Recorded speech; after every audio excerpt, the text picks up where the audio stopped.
let's say we wanted to add a little bit of automation. So just a quick overview on how to add a little automation. We are going to want to first off know what we're automating. So we can either hit edit or hit this little circle, and we're going to go back into here. And let's just have a play around to see what exactly we want to add automation to.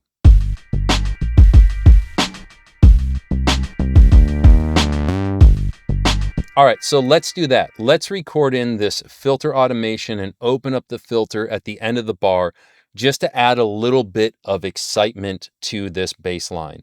Now, this is automation. So what we want to do is we want to change our automation from read into a state of writing.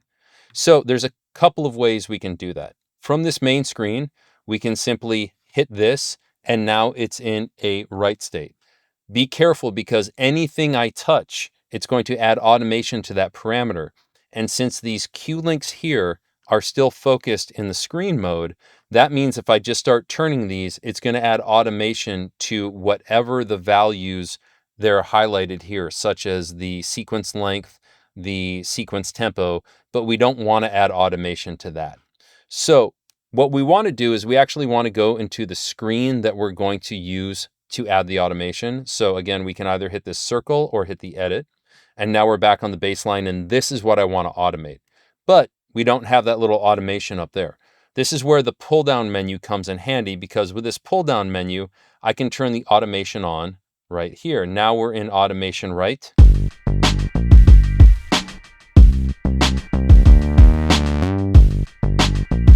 And you can see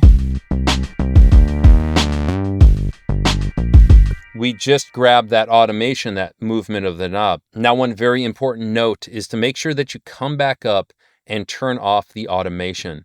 A lot of times at the start, you may leave that on and you'll turn a knob and then notice that that knob is now in action and moving, and you may have forgotten to come back up and turn that automation off right there. So with automation, you can automate any parameter on the screen. It's really easy, either using the cue links. You can even touch and just move your finger around a little bit, or you can use the encoder here to add some automation too. You can even on the Live 3 use this if you change this into cue link mode, just to show you very quickly.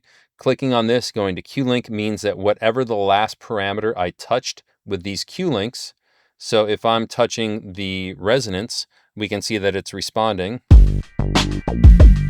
So if I wanted to add that little movement, all I'd have to do, pull down, go into record.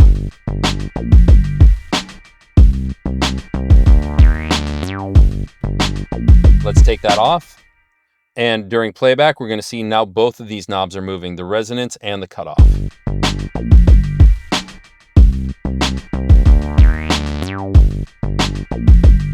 And we just went ahead and took something that was kind of a standard bass line and added some really cool variation to it using that.